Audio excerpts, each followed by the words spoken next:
All right, so we are here today dining with Doss and wisdom with Westbrook. And we just decided we would, on this Wednesday Flex Day, just have a lunchtime conversation with anyone who wanted to join us and say hello. So we'll get started. And as people pop in, we'll just, like I said, continue the conversation. So I actually have a question for you, Mr. Doss. Are you ready? Go for it.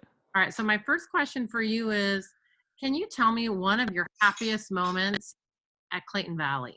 Like, do you have a happy moment that you can Oh man. talk about? Gosh, a happy moment at Clayton Valley. Or most memorable? No, I was gonna just go with a happy moment. I mean, I got so many happy moments. Because there's some that are like they're like a large scale, and there's some that are like real like small. Mhm. And I'm trying to go back to the years, because I don't know if the kids know that I've only been teaching there 4 years, but I've been at the school for 10 years, coaching. So I started there in 2010. I don't think I knew that.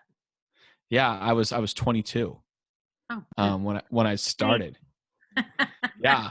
Yeah. So, I mean, I was really young, and I was coaching the JV basketball team. So I would just show up for practice and stuff. Nice. So I guess one of my happier memories, well, I know one that happened this last year that I was really happy about. Okay. Made me feel great. So we played Northgate in the last game of the year. Yes. And they had a team manager who was special needs, and they asked if we could get him in the game. And I was like, sure. Like if he gets in the game, I'll let my guys know, and we won't have a problem. And they said, yeah, we're only going to put him in if the game becomes a blowout. I'm like, okay. And we're up 10 with like a minute left, and they scored like 5 points in under 20 seconds. Oh boy. So now it's a 5-point game with 40 seconds left. And we get the ball in, and we stall for like 6 seconds, and they foul, and we call timeout to draw a play. And it's only a 5-point game. There's like 34 seconds left. We turn the ball over, and they get it. Oh. And they call timeout. There's like 30 seconds left. And their coach goes, hey, I'm putting him in. And I go, we were down 5. I go, I thought we were only doing this with blood, and there's 30 seconds left in the game. And I asked Coach Bamberger to go over and talk to him, and Bam came back and said, yeah, if they score, they're going to let us run the clock out. They're not going to foul or do anything. They're just going to call the game. And I said, okay.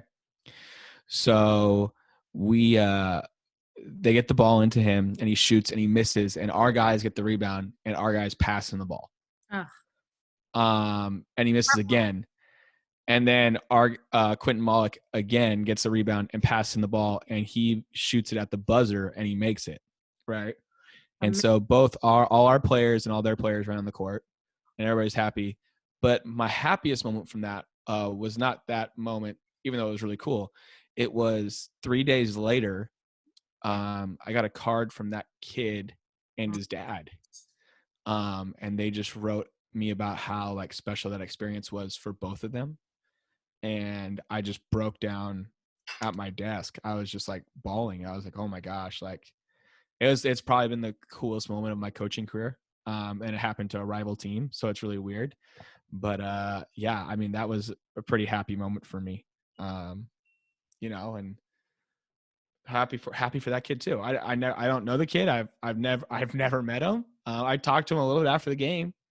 But I mean, I think it was a really cool moment for both our teams, and kudos to their coach, because I don't know, last game of the year, it was their senior night. It's a rivalry game. I don't know if I do that, but he was like, no, I'm going to do it no matter what. He's like, I'm just going to take the loss. And I was like, oh my gosh, like, all right.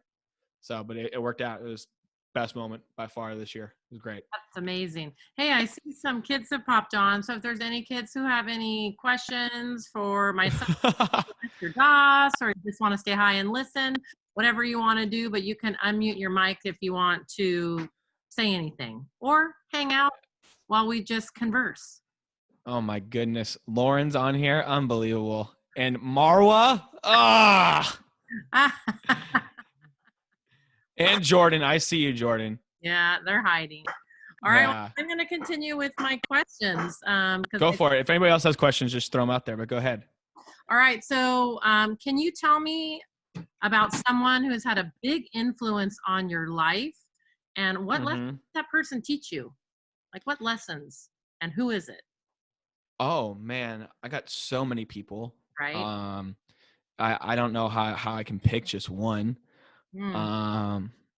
So I think, man, that's tough. I mean, you know, my dad and my mom are great people. My sister's awesome. My wife is one of a kind. But I guess, you know, if I had to pick someone outside of my family, I'll do that. So it's a little bit more. And I hope she doesn't watch this because I don't want her to know that I appreciate her so much. I would say it's my, you know, I'd probably say one of my teachers that I had. And let's see, is Lauren still on here? I was lucky enough to teach at a junior high that I went to. And so I taught with people that taught me, which was a really interesting experience because I was not a good kid. If you could believe that or not. Yeah, I was kind of out of control.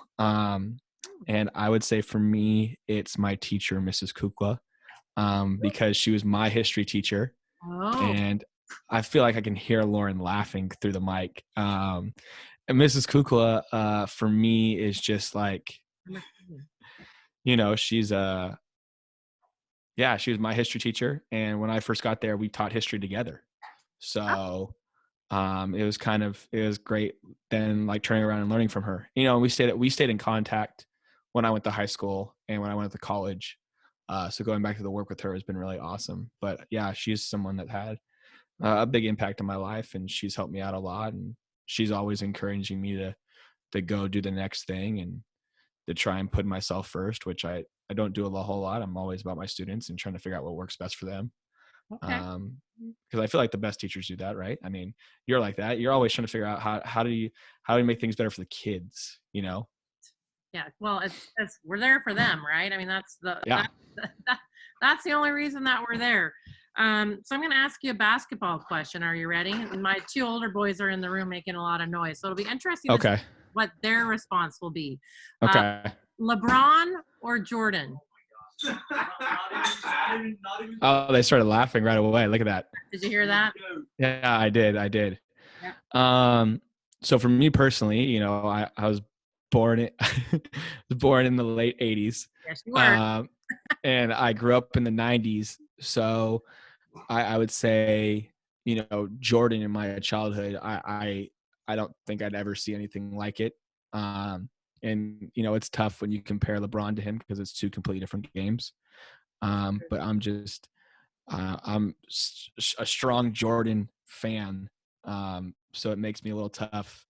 And it's not that I'm not a LeBron fan. You know, I appreciate his game. I just, it's not like I am for Jordan. So. All right. I knew I liked you. I knew that. Oh, are you Haley Lamb's on here? She just showed up. Hey. Oh, look at you. Do you have any questions for Mr. Doss? Or are you just here to hang out? Are you gonna fry an egg in Arizona on the pavement? I don't know. The person who sold us our house literally said they have an outdoor cooker, and they made cinnamon rolls that morning because it was like 100 degrees the day I like bought my house down there. So like they cook stuff outside with like solar panels. I guess your electricity bill will be pretty low. Yeah, I don't know. It's 105 down there today. So I'm enjoying my last few weeks in California, even if they're inside. 105. Oh boy. Yeah. We're going to have to send you tips on how to stay cool in Arizona. I bought a house with a pool, so I'm feeling pretty good. Okay.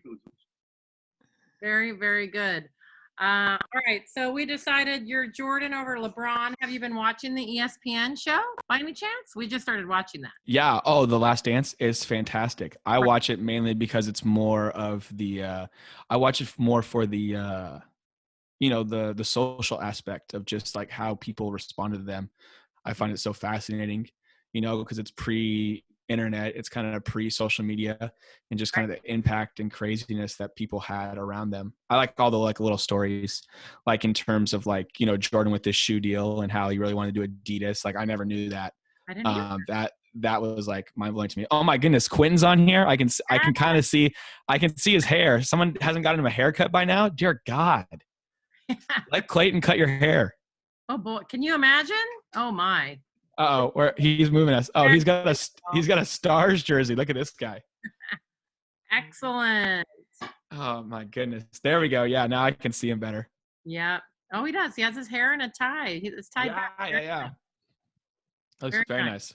All right, so you're Jordan over LeBron. You're watching the show, which is great. What are you missing right now about basketball not being on? Anything that you're missing in particular? No, I actually, gosh dang it, I find that I miss more the daily interactions with my students than I do sports. Like I just miss like the little conversations, kind of like, you know, just seeing how people are doing and how everything's going, and that kind of stuff. I think I've gotten to almost the breaking point here in quarantine, because there's only so much you can talk to yourself about before you start losing your mind. Or like there's only so many podcasts you can listen to. I find I just listen to podcasts now, and it's just like all I want to do is like discuss stuff with people, because I'm like, hey, what do you think of this? What do you think of this? And, you know, and there's like, I don't know, it's getting frustrating, but yeah, I don't know. It's nice to realize how much of a luxury, you know, sports are, because they kind of take your mind off stuff. But like I said, I enjoy, like, I enjoy these interactions. Like I loved senior day last Friday. That was so much fun for me. Like, I don't know if you could tell how much fun I was having. I was, you know, I like those little things, like, you know, I remember what that feeling is like, and you get to celebrate growing up and going somewhere. And like, I'm glad they got to see that we were excited for them. You know, that's fun. So yeah, it was a great day. I mean, it was, when I got home, I was not only exhausted, but I looked at my Apple Watch and I had logged 20,000 steps, so about 10 miles just in that one day. So it was a lot, but it was great. Does anybody have any questions they want to pop in and ask, or just chat, or should Mr. Doss and I just continue?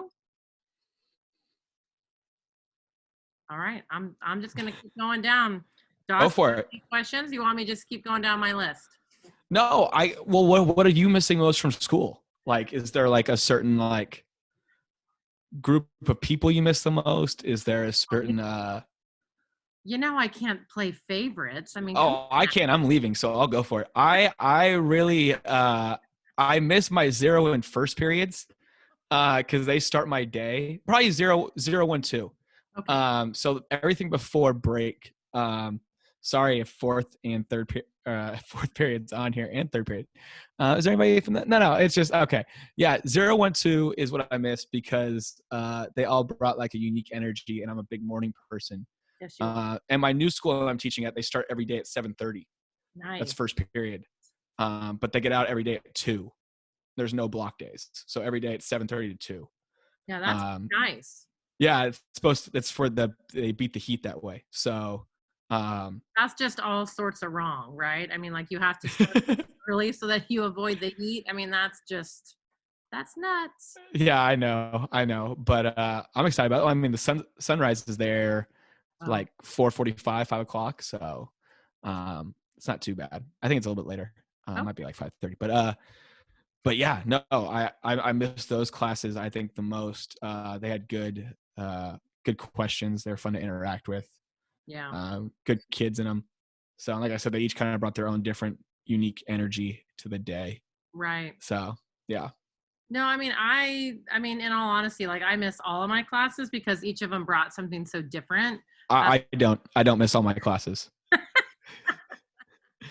Your honesty, Again, I'm leaving, so I don't care. Oh, I'm being recorded, so maybe I should stop. Okay. There's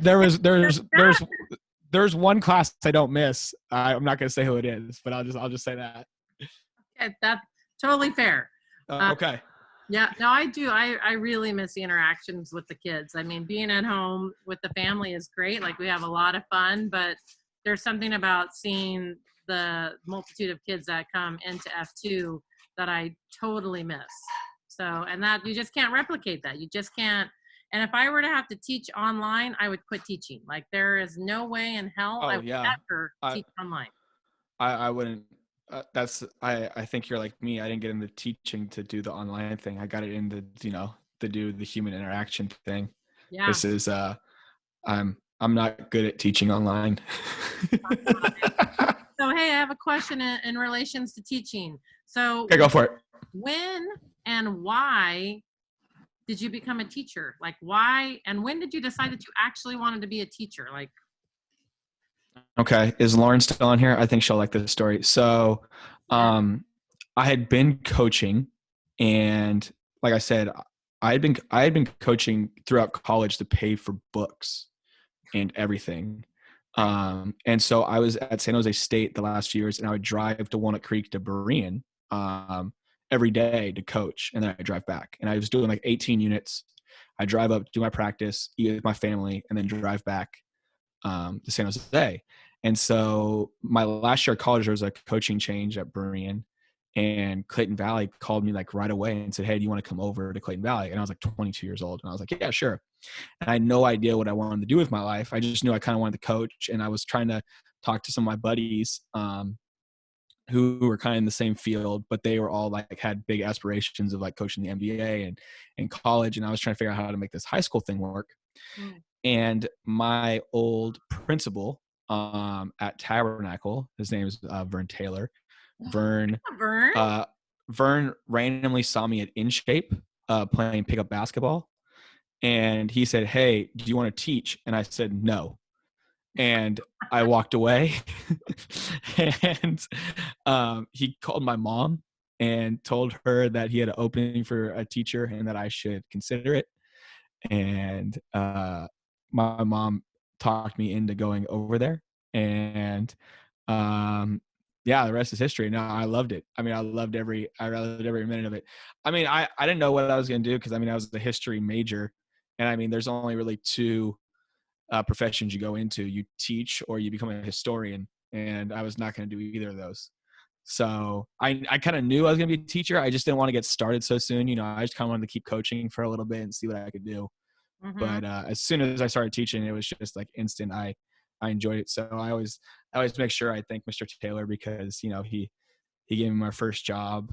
He was my first basketball coach, and he I was kind of the same way when I was first coaching. My coach asked me if I would coach, and I said no, and I don't want to do that. And then he said, "I'll give you keys to the gym, and you can work out whenever you want." And I said, "Okay, I'm in." And that's how I got started with coaching because I was gray shirting at BBC. So Okay. like, What is gray shirting? I know red shirt. What's gray shirt? it's a JUCO thing, so it's not quite a red shirt. Gray shirt is just like you're literally just kind of lifting. You're not really even working out with the team. You know, you're affiliated with them, but you're not working out with them. Okay, got it. Shoot, there was a question. So you begrudgingly became a teacher, but now you actually really enjoy it. Oh yeah, I couldn't imagine doing one without the other. It's like a great yin and yang to my day, to my year even. Like my year shifts and flows, between coaching and teaching, and it's really awesome because like at the beginning of the year, you have this great like introduction to all your new students, and I get to meet a lot of new students, or I get repeat students that I've had for years, and it's really awesome. Right. And then I hit like right when you hit like that November lull, that's when basketball kicks in. Ah, And that takes me through everything. Oh dear God, Clayton's on here now. yes, indeed. Someone's got to get him hair products. Look at dear God. Got it. And then it kind of jolts you through like the when you come back, and then as soon as you get back, you're wrapping up the year in March, April, and June or May. Sorry. But yeah, so yeah, the two aspects are awesome, and I love just conversing with everybody. Like they don't have to be basketball players. Like I just like I'll people that have my class know I'll talk to people about anything. I don't care if it's history, Star Wars, food. I mean, half the time in my class, I think we talk about food anyway. I mean, like, Uh, we all should have built-in refrigerators in our classroom and just be able to feed the masses. I mean, that really should like be in every high school classroom. yeah, I don't know if that'd be good for me. I think I'd be bringing in lots of food all the time. So Well, you're technically a teenager yourself, so you know. yeah, I'm a child. Well, so question. So you said that you were gray shirting at a JC. So did you go to a JC first? Yeah, so I went to DVC. You did? Yeah, I went to DVC. You're a Viking then, huh? Yeah. So I had a few schools that wanted me to go walk on that were like real small private schools, and they're very expensive. And my parents were like, no. Right. And I was like, that makes sense. So I'm DVC, and I'm a skinny little dude, so I was just kind of lifting. And then I got kind of caught up in coaching, and I was like, I like coaching better than playing. So I just stopped playing and just started coaching. Oh. Because I was also like, I get paid to coach, and I'm doing the same thing like in a game. I was like, why wouldn't I just coach and pay for books that way? So, and then from DVC, I went to Oregon. I only did a year at Oregon, and then I came back, and then I did 2 at San Jose State. So I did 1 at DVC, 1 at Oregon, 2 at San Jose State. Wow, you've been around a little bit. Yeah. Okay. I went to DVC for a year and then transferred to Chico as a sophomore. So. Oh, okay. Yeah, so but you missed the good year at Chico then. Freshman year at Chico is the best year. No, I still have. I was still in the dorm. But that conversation is for another time. Oh, okay. Yeah. All right, that's fair. We'll have to talk about that at another time. So now that we know that you're leaving and we're all terribly sad, so my question would be, how do you want to be remembered? How do you want to be remembered from folks at Clayton Valley? I don't know. What? How do you want to be remembered? And like, what's the legacy that you hope that you left at Clayton Valley? I don't know. Like I said, I was there longer, probably coaching, because I was there since I was 22. And I spent, it's the crazier part to me is like, right now I'm at my parents' house because I'm kind of in this in-between phase until I move. And my parents have been in the same house my entire life. And I don't know, it's really weird. We're helping them kind of fix it up to sell it. And so I think that's more the mind-boggling part, is leaving Clayton altogether. Because like as a little kid, like I play little league games on the fields, and then go to like the Eds, you know, when I was a child. And like that little, I don't know what it's called now, that little like park in downtown, like that was like an empty lot for me. Grove. The Grove. There were you. The Grove. That was the empty lot for the longest time. And then like Skips too. Like I've watched Skips transform. I mean, I go down to Skips all the time and get food, and it's just, yeah, I think that's I'll miss that a lot. What kind of, I mean, how do I want to be remembered CV? I don't know. Just you know, hopefully it was a hopefully it was a good time there. But I don't know. Hopefully they just remember I brought a lot of energy to whatever it was that to everything. Though, your legacy, one of your legacies is dodgeball. Like, I don't have any way of figuring out how we could possibly replace you and your energy playing dodgeball. That was a lot of fun. But the funny part is, like, anybody that had me in junior high, like Lauren, if she's still listening, knows like I did that every day to them when they were in junior high. Like we played dodgeball probably like 3 days a week. And so like some of those kids, like, I mean, like Joey Silveron made the video, like Joey had me in junior high, like he watched me do that every day. We'd just go at it. So it's, I don't know, it was a lot of fun. And so hopefully they just enjoyed my class. I mean, even if they don't like me, the teacher, hopefully they enjoyed my class. Yeah, I don't know. Oh, that's a tough question. Okay, well, good. I'm glad I posed a tough question. Does anybody else have a question, comment, anything they want to say? Or I'll just keep going down my list. All right. Well, you can also unmute yourself and pop in at this time. Uh-oh. What's up? Q's talking? How's Ranger doing? Ranger's doing great, man. He's got his hair looks like mine right now. It's just not groomed at all.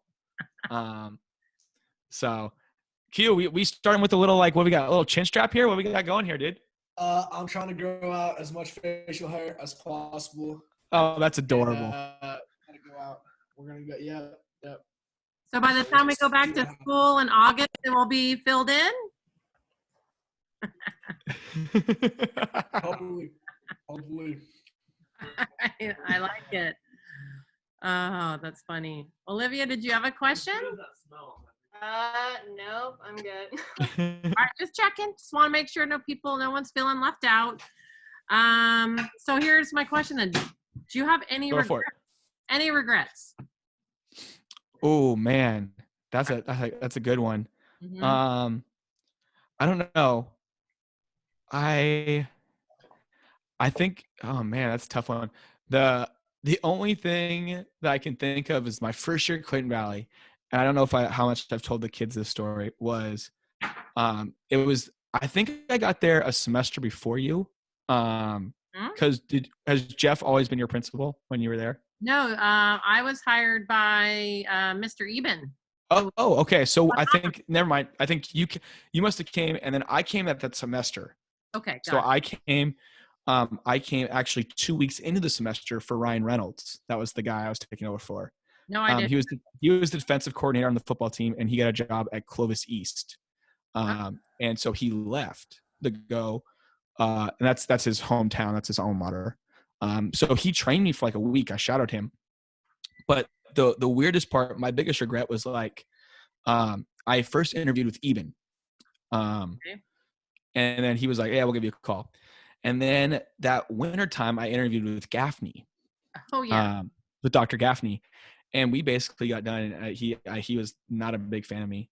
Oh, how is that possible? And then the next go around, I got another interview, and it was with McMorris, who loved me. And so I got hired, and yeah. And then, right. I mean, literally by the end of the year, we had Jeff, and, I just kind of had Jeff sense, but it was a crazy kind of like, time frame right there. But like my biggest regret was like, I had no idea how the system worked, and they kind of just threw me in the deep end that first week. Right. They didn't explain to me things like Power School. They didn't explain to me like just basic things that you need to function in the classroom. Right. And it was terrifying because you're coming in halfway through the year and you're taking over somebody's class, and it's not your own class. So you're adjusting to other people's rules. And so I kind of just let his rules go, and he had kind of lax rules, Oh boy. a little bit more lax than I do. And it just drove me nuts the entire year, and I kept having to let things go. So I guess my only regret was not being more tough in terms of the rules my first year. Okay. But I mean, it was a weird year, like weird trial by fire year. But I mean, I owe everything to wherever he is. Ryan Reynolds is just the best guy ever. I still keep all my stuff titled Reynolds History because he shared so much with me, and then I took my own stuff and kind of threw it in there. So yeah, he's a great guy. I love the guy. It's those mentors that I think are really, really important. I know that, through the years, I've had different mentors for different places I've worked. And so I feel really fortunate to be able to work with Miss Allen. I mean, she's been a huge mentor for me, and everything, not only just in being a teacher in English, but just how she sort of lives her life with patience and gratitude, and just how she's so spiritual and so even keel. So I think those mentors are really, really important, and being able to find them wherever you are in your life, whatever it is that you're doing, I think is super important. And then the other person that, for me, like a mentor, I know this is going to sound really weird, but I guess it's because I'm surrounded by boys in my house. But Coach Wooden, for me, has been another mentor, just the way that he was able to really inspire the people around him and still be a respectful, and he was so spiritual, but he looked at the person as a whole. And so I've really read a lot of his books, and Have you read any of his books? Just out of curiosity. Yeah, of course. I feel like every coach needs to read some wooden stuff. I know. I've been trying to get that pyramid of success. I want it blown up and put in our wall in ASB, because I think we actually should run. Any organization should be run like that, with all those foundations and bricks, right? I'm with you on that one. All right, very good. So aside from regrets, what are some of the things that you wish and hope for your students now that you're not going to see them anymore? Like, man, so much. Like I have.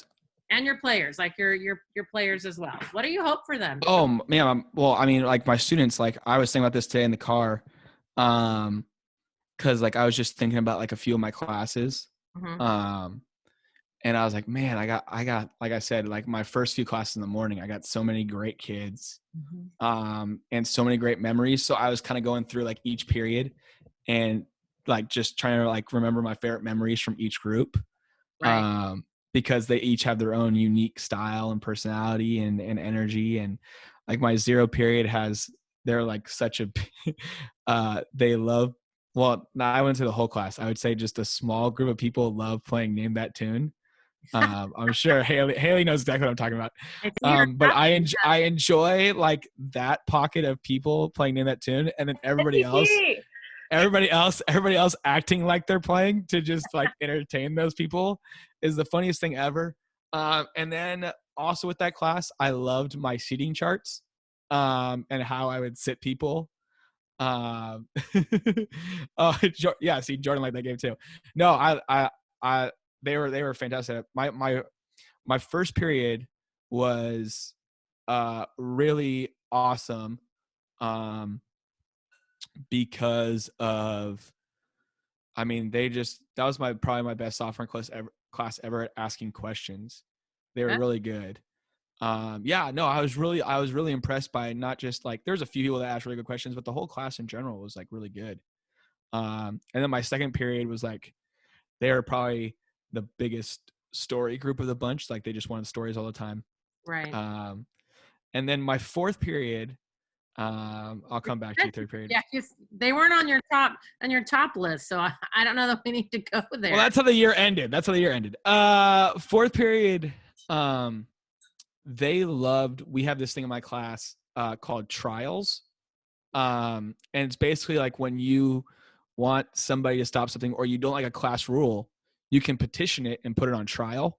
Oh. And so then you have to act as the lawyer, and then we get a defense attorney. We put a student got put on trial because he kept saying something in class. And then so he had to defend himself, but the trial was fantastic. It was a great execution of what the law system looks like. Nice. Yeah.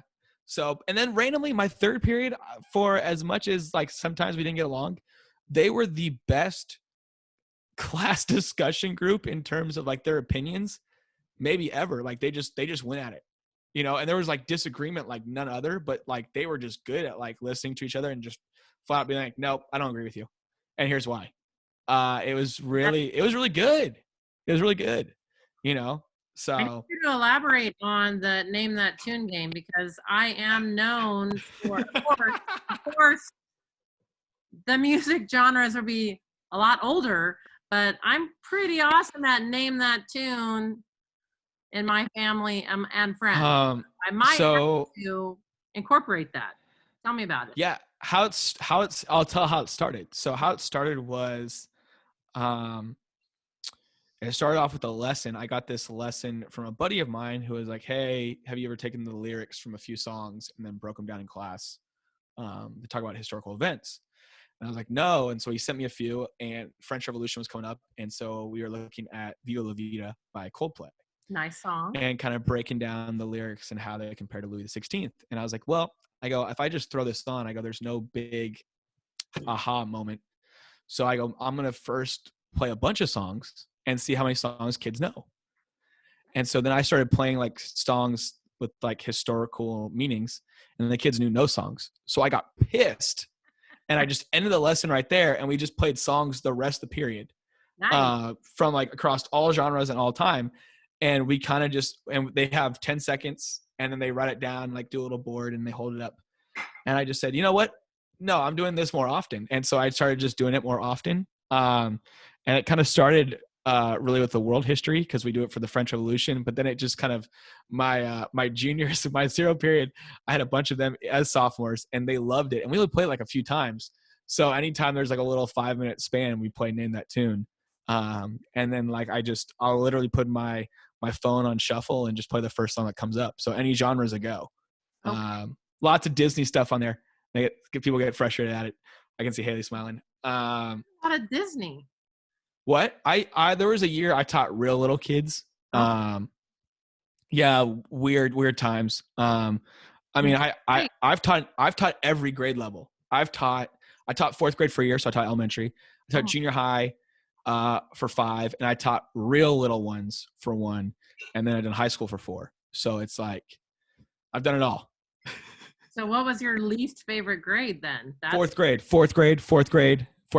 I don't know if my mic's working. 4th grade. Those kids are terrors, man. Terrors.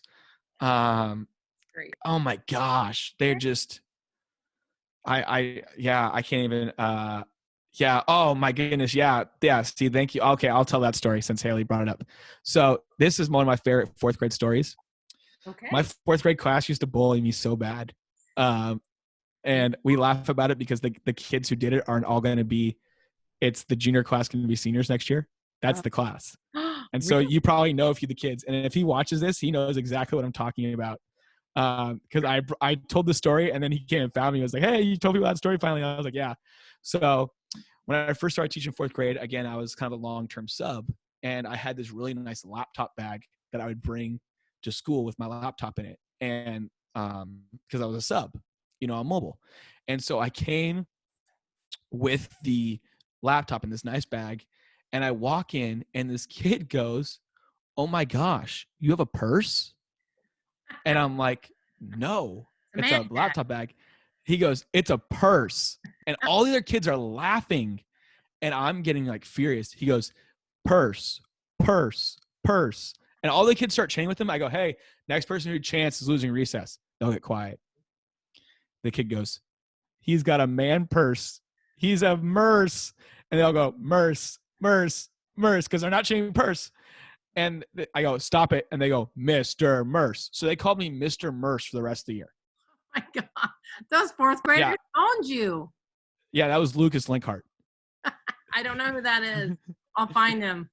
Okay. Yeah, that's I had like Lucas Linkhart in that class. I think I had Joey Hawk. I had Maxwell Kyle. I had Keller Hines.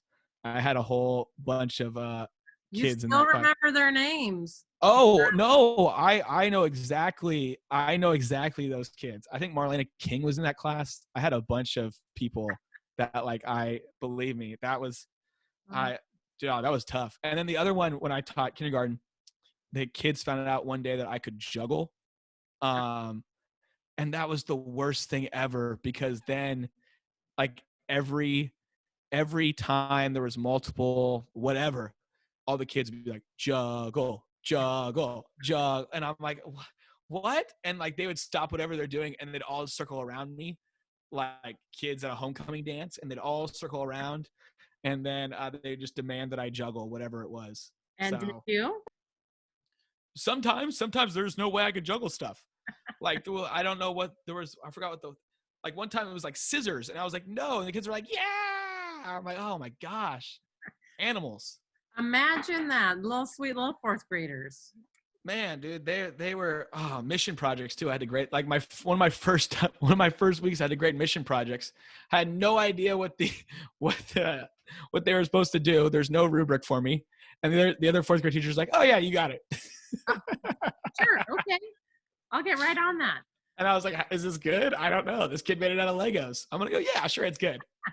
I like it. A mission out of Legos. That's amazing. Yeah. I like that a lot. Great, 4th grade. So yeah, my degree actually is in early childhood education. I was going to go into elementary school way back when I went to Chico, and then I went on a different path. And then when it was time for me to go back and actually get my credential, I'm like, there is no chance in hell I'm going to go teach little elementary kids. As much as I love them, I'm like, I really want to hang out with teenagers because they're so cool. So No, I agree. I think juniors are my all-time favorite grade to teach. I love teaching juniors. why? They're just because they're dialed into what they want to do. They're dialed into who they want to be, and they're not seniors where they're checked out yet. Right. So they're the most fun to converse with because they kind of have this idea. They have an idea of where they want to go, but they haven't done it yet. So it's really fun to talk to them about the prospects of what they're trying to do. And so for me, that's always the most fascinating thing is that beginning of the journey. Right. And then you get to see them a few years down the road and see, how it came to fruition for them. Seniors are fun, but like you lose them halfway through the year. I mean, I know myself as a senior, I was done by like November. The only thing that got me through was basketball. I know. So yeah, but no, juniors all-time favorite grade I've ever taught. They're the best. I mean, every junior class I've had the last few years at Clayton Valley has been really fun to have in my U.S. history class. That's great. I've never taught juniors, so I wouldn't know that. Yeah. Well, here, I'll rank the high school grades for you real quick. Do you want me to? Yes. I would say juniors are my favorite. And then I don't know, this is where it gets tough. Freshmen are definitely, well, you know what? Freshmen aren't bad because you can scare them real easy. And so they'll obey you, but then they don't really want to talk. So it's kind of that factor. I see seniors. I probably put them last just because they're just so tough in terms of checking out or thinking they're too cool for you now, or they're already on to the next stage. Yeah, senioritis. Yeah, it's a legit thing, Absolutely. and I don't know. Sophomores are somewhere in there. Sophomores beginning of the year, really tough because they just think they like know the system now because they just passed freshman year. So they Right. think they're really great. But by the end of the year, sophomore, the sophomores almost ready to become juniors. They're awesome because now they kind of like, they're like, oh, I don't know everything. I still have a lot to learn. But like when you first get them, you need to herd them like sheep. Because if you give them too much freedom, they kind of they all go crazy. So no, but juniors for me, it's not close. I love teaching 11th grade by far my best experience. All right. Well, I will have to keep that in the back of my hat. Like if that opportunity ever comes to fruition, I will look into it. But yeah, I don't know. We'll have to see. All right. So let's see. I'm trying to think what other questions I can ask you. So you alluded a little bit to the fact of you being a crazy student. So what kind of student were you? Like when you're ranking like the kids in your class, where do you fall in that? What was you? Man, no, I wish, oh man, I wish I brought them down. Maybe I'll have to like pause real quick and run up and get them. So I've been cleaning out my house for moving and I found all my old yearbooks. I found all my prom and ball moments. And I found all these pictures. And if Lauren's still on, I found a picture like me and Coach Val. That was the girl I rode the horse up on campus to take to my senior ball. So I found some. Hold on, back up. I think you explained the story. You actually got a live horse. Yeah, the horse. I mean, how can anyone ever do better than that? We'll see. That this gets back to you asked what kind of student I was. I was a student that was always trying to find a way to like push the rules without like being disobedient. So like my junior prom date rode horses, and she had a barn up behind Northgate, and so we walked the horse from behind Northgate all the way down to Berean, and then I rode the horse on the campus, and I asked this girl to ball. So you were like really the true knight in shining armor without the armor, of course, but yeah, no, for whatever reason I decided to dress more like a Zorro, and so I did more like a Zorro look. It was definitely a look. But man, oh my goodness, the hair. And I found pictures from like me in 8th grade when I had some bleached tips. You did not. Yeah. I can see Clayton laughing because he's picturing right now. I wish I had him right here right now. I had like the curly hair, like about what I have now, but these were bleached, and I had like a puka shell necklace. Man, I thought I was awesome. It was it was Cool. it was a look. Like I said, I wish I knew I should have had prepared them. Dang. Yeah, and then I found a bunch of yearbooks that just like they had me laughing, and I was sending like all my friends pictures of them old selves. We were all having a good time laughing. So you're Me like as a student, Timberlake, like I don't know when it was in his time frame. We had I got that comparison got a the lot high in hair junior high. tips, Yeah, right? Ooh, that's I you. got that. I got that a lot. Yeah, that was yeah. Nice. Me as a student, I don't know. I would say I was I don't know. Let's see. I was a good student. I was good. I wasn't great because like I just knew what I needed to do to get by. And so I was probably like a 3.5 to 3.8 student. And I just kind of, I just figure out like what I needed to do to get A's or B's or, I just do well in tests. I wouldn't do a lot of work in class. I was a kid who just sit there and what? I think that's better than good. Oh, I found like my like basketball like end of the year like NCS GPA thing. It was a 3.83, and I was like, oh, okay, cool. Like I didn't know I was that good, so I was okay. That's good. But okay, Yeah. I like it. I like it. So, but I was also the kid that like senior year in my civics class, and I hope my teacher never finds this. We would often, he was a first year teacher, and what we would do all the time is he was a teacher who taught with his back to the room a lot. Oh, never. And was on the board. Uh-oh. And so what I would do is I would ask questions, and he'd be writing the answers down, and we would try and see how many kids we could get out of the room one at a time without him noticing. And so like we would get them to leave. And then eventually it'd be like, hey, let's have you pick your desk up with you and take it out in the hall. Yeah. So we got 17 kids out of the room. Like we like stuff like that, where it's just like, hey, we're just having fun. That's insane. And he never noticed? Like, did he freak out? Yeah, he freaked out, but then he saw everybody was outside. He just started laughing. I guess that's a good. He was a really nice guy. So it was just like That's crazy. All right. Yeah. Huh. Let's see. Someone says, do you have an embarrassing question, an embarrassing story? Oh man, that I haven't told the class, Marwa. Oh my gosh. No, no one embarrassing. Who was your friend from college again? You had a funny story about him. Pyman? It might have been Pyman. Pyman's the boy. Pyman's from Malaysia.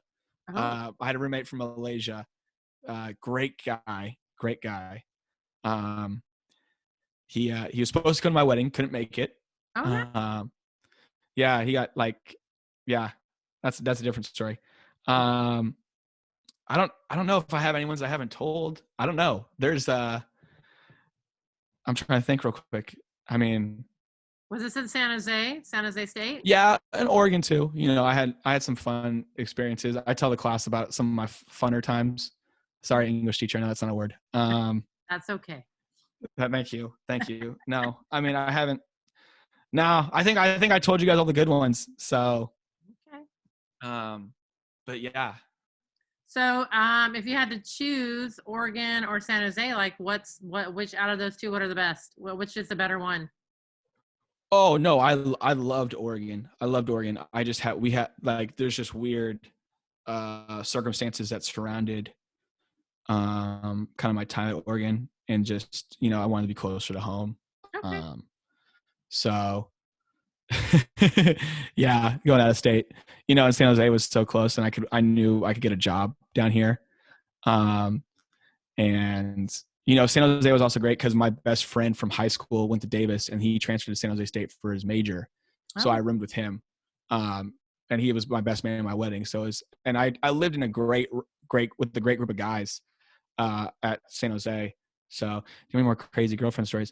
No, I think I've talked about all of them because I haven't had that many crazy ones. Just a few. I mean, I'm trying to think. No, No, I don't know. I was so busy. I'm actually the super boring friend. You're a boring friend. How is that Yeah, possible? I'm the boring friend because I don't really like. I'm not a huge partier. I don't drink. I don't smoke. So like I'm not a person that goes out. I was a person like drove people everywhere, like in college. So I Mhm. could go like pick people up. I'm still that way now. Um, oh, what's this one? Do I have any other horrible like first dates? Um, um, no, I probably have really awkward encounters though, because you got to remember I went to like, man, I went to Berean where we didn't have like dances, and so like you just take people and you sit there and eat, and so like I didn't my first 2 years in college, like I didn't know how to interact with people at all. Um, like it was so painful at Oregon Mm, because like my people skills were just atrocious. mm. Like I remember like seeing this really pretty girl like at freshman orientation and trying to talk to her, and like it just came out like blah blah blah blah blah, and she's like looking at me and I just was staring at her like, Yeah. and she's probably like, what is going on here? And like I don't I feel so bad and awkward about it, and it's just I don't know. I was not ready for it yet. Well, life is full of awkward moments, right? I mean, there are just too many to count, but hold on to those because they are useful down the road, for, Yeah, right? yeah. Um, let's see. I'm trying to think of what else I was going to ask you. Oh, okay. Here, let me look. I'm looking it up right now. What are your hopes for? Oh, here you asked for your students. Um. Oh, what did Jordan say? Jordan had a question here. Oh, gee, just thought of the song you forgot. Just thought of the song you rapped, and oh yeah. Wrap the song. Uh, yeah, no, that's probably the biggest regret of my entire life is that in college, I think everybody goes through this phase. They think they can rap. I never did. Uh, okay, good. Your sons will probably go through it if they're still listening. They're not And so me, listening right now. okay, good. And so me and my friends recorded like a little mixtape of us like just rapping. With the I think there's only like Timberlake hair? what? Did you have the Justin Timberlake hair at that point when you were rapping? No, I had a shaved head by then. Oh, shaved, even better. Yeah, no. So, and I think there's only a handful of people that have heard those songs. Wow. No, well, I thought I deleted them all, and then someone brought them back for my wedding and gave me like a special. A mixed tape. Yeah, because they also threatened to put it on during my wedding, and I just got like white in the face, and I was like, "Please, we need to destroy these for like goodness gracious." That's amazing. I love that story. Yeah, I don't rap. That'll never happen. yeah. Oh, am I going to talk about my old classes in Arizona? Oh, of course. I'll probably name things after students. I think that'd be hilarious. Like Marwa asked the question, she's been stuck in the feelings corner most of the year. So I'll probably just call that the Marwa. Nice. And kids will have no idea what that is. And it's just the feelings corner, which was invented by Bryson Benjamin, by the way. He invented the feelings corner because he was in his feelings one day, and I told him to go sit in the corner. So he made a little sign and put it up there for him because he was pouting. So you have a feelings corner in your classroom. Yeah, where kids can go sit and talk about their feelings. Because I don't have time for that. Invented by Bryson Benjamin. Nice. Okay, I like it. Yeah, no, that was one of my favorite little things. I don't know. I was cleaning out my classroom the last few days, and so I have all these little cool trinkets that like remind me of kids. Especially you saw my room. Like I have penguins, and so Yeah. certain penguins, like certain kids, got me certain things, and so my penguins will always travel with me. And no, like there's definitely things I'll be naming like after certain people. Good Like he's not on here, but so I'm just gonna call him out. So I had a kid this year. I don't know if you guys do like those, like if you have my class, we do like the Illuminate bubble pages, and then like you hold it up and you scan it. Yeah. So there's a spot where you put your number ID, and it's five spaces for your ID. The kid wrote his name in the ID space. and then couldn't understand why it wouldn't scan. That kid's Davin Fabrizio. I don't know what he was doing. He wrote Davin because his name's 5 letters, and he's like, why doesn't it work? So I posted it on my wall just for all time. So I'll post it on my next wall. I saved it. I'm gonna laminate it. Are you gonna miss your classroom, or are you going to a really nice new classroom? So that's the craziest thing. So I was supposed to go visit my new school like the week the quarantine happened. And we were even going to go during spring break, and my wife got a little scared. So I haven't even been – I've driven around the campus, but I haven't been inside. And I've met with my new team just like this, like via Zoom. So I've met a lot of the guys. But it's crazy that like I haven't really seen the inside of the room. And they said I just know kind of what I'm getting in my room. You know, I'm getting like a huge touchscreen smart board. Yeah, they said like the 80-inch screen. Wow. Yeah. So but man, I also don't know like what Arizona standards are, so I'm hoping I can still teach the same way that I taught here, you know, just Cornells and essays all day. Perfect. No. So and then yeah, I'll probably name like certain like I already name like certain techniques kids do like on their Cornells after people. Oh. Yeah. So like here, I'll use someone that you know. Like I have the Grigsby rule. Okay. Yeah. Well, there's like you have to make I hope she doesn't see this. There's a line you have to make on your page.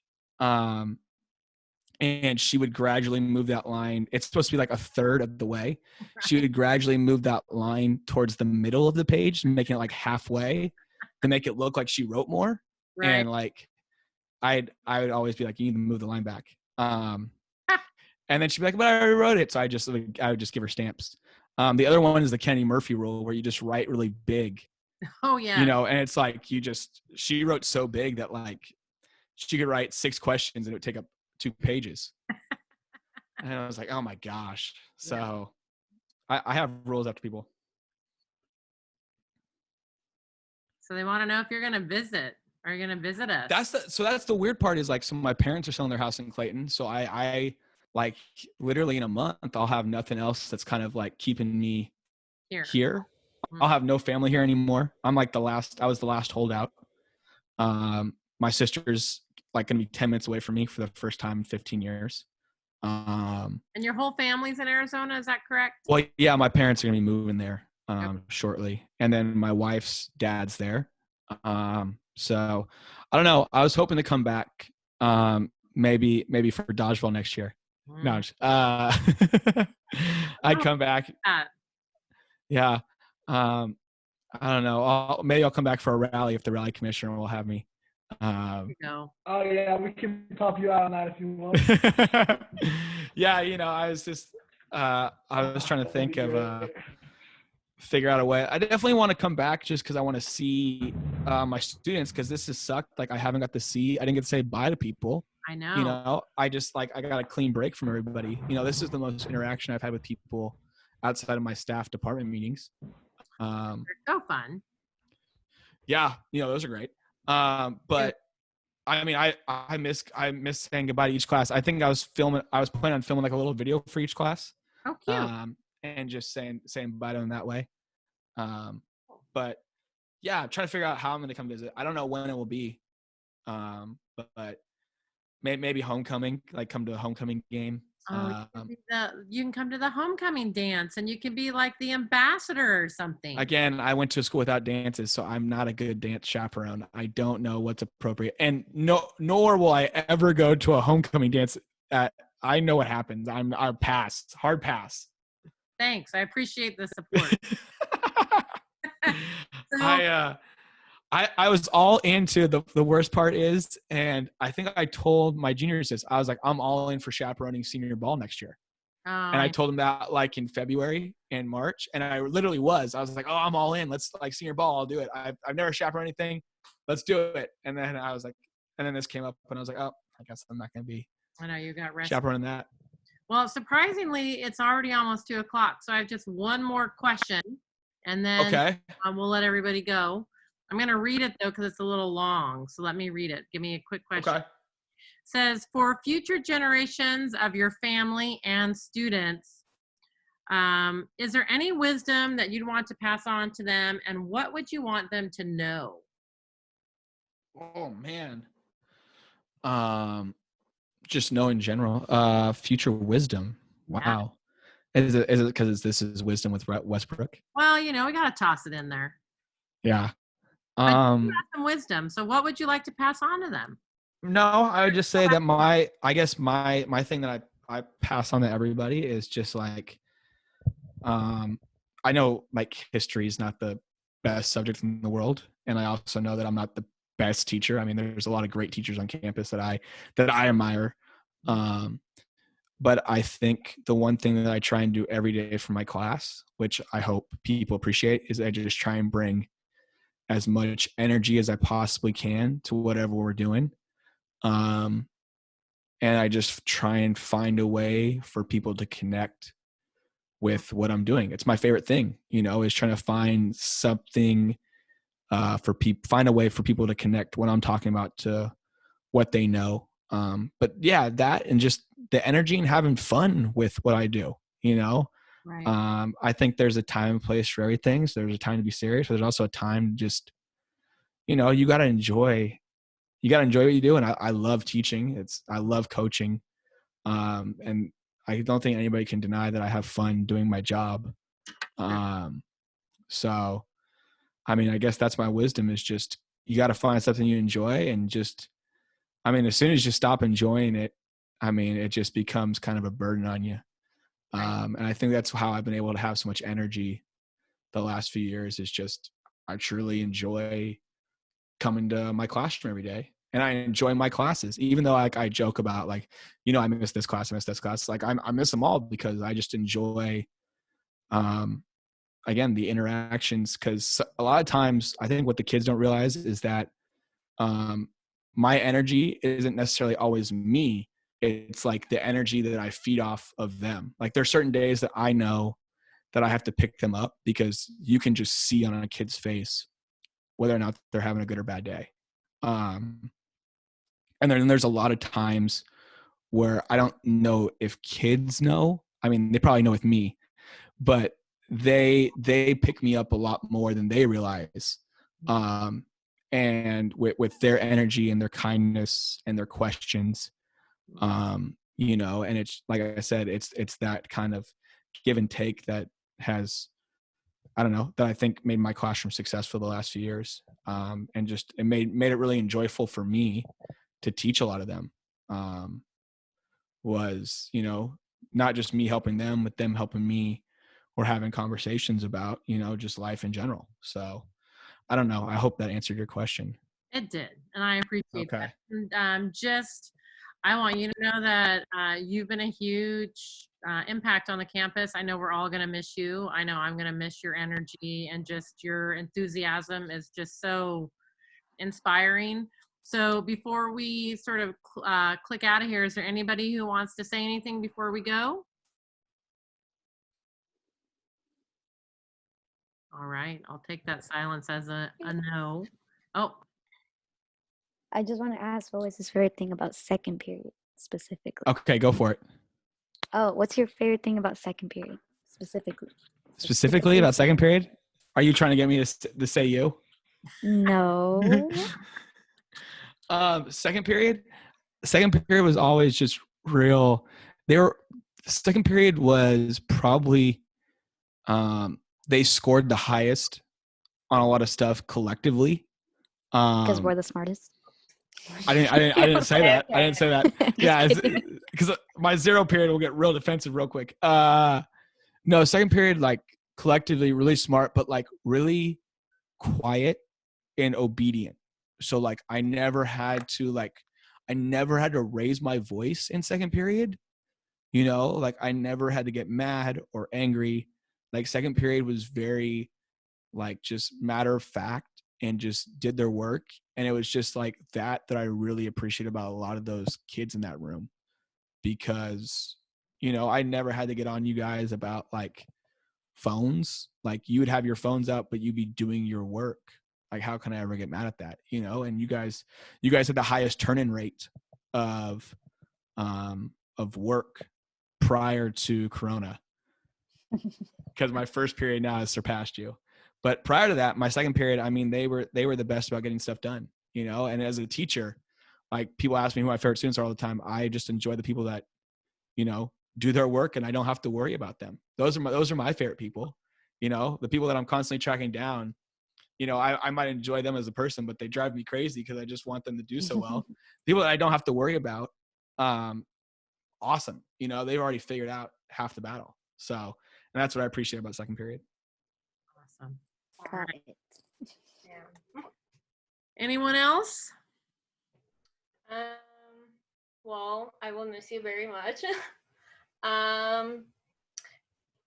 But, you know, I just want to thank you for everything you did for me. That's Well, nice. thank you. That was awesome. I've enjoyed you the last few years, Olivia, and it's been fun having you in class. So I am the better twin, but, you know. That's great. All right. Well, thank you everybody for joining Mr. Doss and myself. I hope you had some fun. I know I did, getting to know you a little bit. I mean, I feel like I know you already, but it was just nice Yeah. to go a little deeper and wisdom and all that sort of stuff. So it's Flex Day. So everybody go and enjoy the rest of your Flex Wednesday. And I will talk to you all very soon.